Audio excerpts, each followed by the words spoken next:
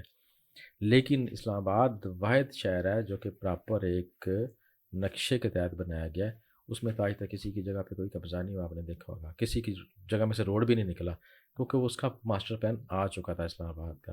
Same situation Gwadar کی بھی ہے، اب اس کے روڈز کلیئر ہو چکے ہیں، ایون پرپوز روڈ جو ہے وہ بھی نقشے میں موجود ہیں جہاں پہ بننا ہے روڈ۔ 5 سال میں کیا ہونا ہے، 10 سال میں کیا ہونا ہے، 20 سال میں کیا ہونا ہے، کتنی پاپولیشن ہے، پاپولیشن کہاں تک پہنچے گی تو کیا ہونا ہے، وہ ساری کیلکولیشنس ہو چکی ہیں۔ تو اس میں یہ خطرے والی بات اس قسم کے کوئی نہیں ہے کہ آپ جناب گورنمنٹ آ کے اس میں سے یہ روڈ نکال دے گی، تو وہ تو پلان آپ کے سامنے پڑا ہوتا ہے۔ جی پی اے جو گوادر کا جی ڈی اے ہے ان کا سرویئر پراپر جاتا ہے، آپ کی زمین جو ہوتی ہے آپ خرید رہے ہوتے ہیں اس کے پراپر کوآرڈینیٹس لیے جاتے ہیں، کوآرڈینیٹس لینے کے بعد آپ کا سائڈ پلان بنتا ہے جس کے اوپر پورے ریونیو ڈپارٹمنٹ کے جو زمین کے اونرز ہیں ان کے دستخط ہوتے ہیں۔ اس کے بعد آپ زمین پہ ہلکا سا باندھ دیں، پوری دنیا میں بیٹھے رہیں، آپ دیکھ رہے ہوں گے آپ کی زمین کہاں پڑی ہوئی نظر آتا ہے، باندھ بندہ آپ کی زمین میں، اس میں کوئی ایکٹیویٹی ہوگی آپ کو نظر آ رہا ہوگا کہ اس پہ ایکٹیویٹی ہو رہی ہے۔ تو اتنا مطلب ٹرانسپیرنٹ وہاں کا سسٹم ہے کہ پنجابی کہتے ہیں نا چڑی پار نہیں مار سکتی۔ اگر بائی روڈ آنا ہو وہ تو آپ نے بتا دیا کہ کراچی سے کوسٹل ہائی وے مکران ہائی وے کے ذریعے ہم وہاں پہنچ سکتے ہیں۔ جی، اگر کوئی بائی ایئر آنا چاہے تو اس کا کیا طریقہ کار ہے؟ بائی ایئر فی الحال تو لاہور سے آپ کو کراچی آنا پڑے گا جی، اگر لاہور سے آ رہے ہیں تو کراچی آ جائیں، کراچی سے پھر اے ٹی آر آتا ہے گوادر کے لیے، اے ٹی آر کیا ہوتا ہے؟ یہ جو چھوٹے ہمارے جہاز ہیں، چھوٹے جہاز، ٹھیک اور ہے۔ اسلام آباد سے بھی ہفتے میں ایک فلائٹ ہے ہوں، تربت کی گوادر کی، اور لیکن اگر آپ کراچی ہیں تو کراچی سے تو چائنیز نے بسیں بڑی زبردست جو ہے وہ ٹرانسپورٹ ان کی ہے، ٹرانسپورٹیشن بسوں کی ٹرانسپورٹ اچھی ٹرانسپورٹ ہے، تو اس پہ آپ ٹریول کر سکتے ہیں، کرائے بڑا کام ہے، سلیپر بسیں بھی ہیں ان میں ہیں، اور اچھی وی آئی پی بسیز ہیں جس طرح ہماری ڈیوو یا فیصل موور، اس سے بھی اچھی کلاس کی بسیں ہیں، تو آپ اس پہ بھی ٹریول کر سکتے ہیں، دونوں ہی راستے ہیں، بائی ایئر بھی اگر آ کوئی سکتے ہیں۔ بندہ وہاں پہ آنا چاہے جی تو آپ ان کے لیے رہائش کا انتظام کروا کے دے سکتے ہیں اور آگے وزٹ کے انتظامات کروا کے دے سکتے ہیں، جگہوں کے بارے میں کہ کون کون سی جگہیں وہ خرید سکتے ہیں؟ جی شاید بھی بزنس ٹاکس کے ریفرنس سے جو ہی بندہ آئے گا اس کے لیے رہائش اور کھانا اور ٹرانسپورٹیشن وہاں پہ فری ہے جناب، چلیں جی، تو یہ تو جتنے بہت لوگ بھی آئیں گے آپ کے حوالے سے، تھینک اور یو۔ انشاءاللہ ان کو مہمان نوازی پوری کریں گے، ان کو یہ پورا نہ ہونا گھمائیں کہ گے۔ وہاں سارے گھومنے پھرنے والے ہی آ جائیں۔ نہیں، وہاں پہ گھومنے پھرنے والے آ بھی جائیں تو خیر ہے کہ ہمارا پاکستان کا ایک شہر ہے اور اس کو ویسے گھومنا پھرنا بھی چاہیے، لیکن جب بندہ گھومنے پھرنے آتا ہے اور کچھ دیکھتا ہے تو پھر اس کی سمجھ میں بھی چیزیں آتی ہیں۔ سب سے پہلے تو گھومنے پھرنے کے لیے آنا چاہیے۔ یہ کووڈ کے دنوں میں یہ ہمارے جو کراچی والے بھائی تھے یہ کشمیر کو پسند کرتے ہیں، اور کشمیر کی جو پالیسی تھی بڑی سخت پالیسی تھی کووڈ میں، انہوں نے پورا کشمیر کو بند کیا ہوا تھا، تو کراچی کے جو کاروباری دوست ہیں یہ تو 2-3 مہینے بعد آؤٹنگ کے لیے نہ جائیں تو ان کو ویسے کچھ ہونا شروع ہو جاتا ہے، تو ان کے پاس آپشن گوادر کے علاوہ بچا کوئی نہیں تھا، انہوں نے کووڈ کے دنوں میں بسیں بھر کے گوادر آنا شروع ہو گئے۔ اس کا فائدہ یہ ہوا کہ انہوں نے پیچھے واپس آ کے بتایا فیملیز کو ادھر کراچی میں، اب یہ کہ گوادر کے سارے ہوٹل بھرے ہوتے ہیں، ریزورٹس بھرے ہوتے ہیں، اور کراچی والوں کا رش ہوتا ہے، عیدیں بھی بسوں میں بھر کے بیچز پہ وہ کر رہے ہوتے ہیں، تو یہ میں آپ سے کہہ رہا تھا 3-4 سالوں میں فرق پڑا ہے، تو وہ یہ کووڈ کے دنوں میں زیادہ فرق پڑا ہے کیونکہ آپشن ختم ہو گیا کشمیر کا، انہوں نے ٹورسٹ کو وزٹر کو بین کیا ہوا تھا، تو یہ لوگ جتنے آئے ہیں بسیں بھر کے ادھر گوادر میں، اس کے بعد اس پہ بڑا زیادہ فرق پڑا ہے۔ آپ سے رابطہ کیسے کیا جا سکتا ہے؟ گوادر گرو کے نام سے میرا سوشل میڈیا پہ ہے پلیٹ فارم، گوادر گرو .com ویب سائٹ بھی ہے، گوادر گرو یوٹیوب چینل بھی ہے، اور میرا واٹس اپ نمبر بھی ہے، اس پہ بھی رابطہ کیا جا سکتا ہے، آپ سے بھی رابطہ کیا جا سکتا ہے۔ جو بھی شخص یا جو بھی میرا دیکھنے والا، چاہنے والا، فین یا نا فین، بی ٹی گرو 1 کے نام سے ان کو اگر میسج کریں گے تو آپ کی بھرپور ہیلپ کی جائے گی۔ Thank you. What's app number screen پہ نظر آ رہا ہے، آپ اس پہ ہٹ کیجئے اور ان سے رابطے میں آ جائیے تاکہ مزید معلومات حاصل کی جا سکیں۔ 2 لاکھ، 2.5 لاکھ، 3 لاکھ روپے کا ایکڑ کہیں مل رہا ہے تو لے کے چھوڑ دینا چاہیے، یہ سمجھ لینا چاہیے کہ ہمارے پیسے گم ہو گئے ہیں، گر گئے ہیں، یہ ملیں گے، آج نہیں ملیں گے، سال بعد، 2 سال بعد، 3 سال بعد، لیکن یہ بہت زیادہ اماؤنٹ ہو کے ملے گی، یہ آپ کے کام آنے والی ہے، اور اگر آپ اس پہ کوئی بزنس کرتے ہیں یا ایکٹیویٹیز کرتے ہیں تو بہت ہیلپ فل ثابت ہونے والی ہے۔ عید کے بعد یہ گوادر جا رہے ہیں اور عید کے بعد میں کراچی آ رہا ہوں، میری کوشش ہوگی کہ میں کراچی سے گوادر کا سفر بائی روڈ کروں اور خود بھی وزٹ کروں اور وہاں پہ کچھ زمینیں خرید لوں۔ تو آج تک کے لیے اتنا ہی، دعاؤں میں یاد رکھیے، آپ کا دوست، آپ کا بھائی شاہد حسین جویا، افضل گوادر گرو کے ساتھ، والسلام، پاکستان زندہ باد۔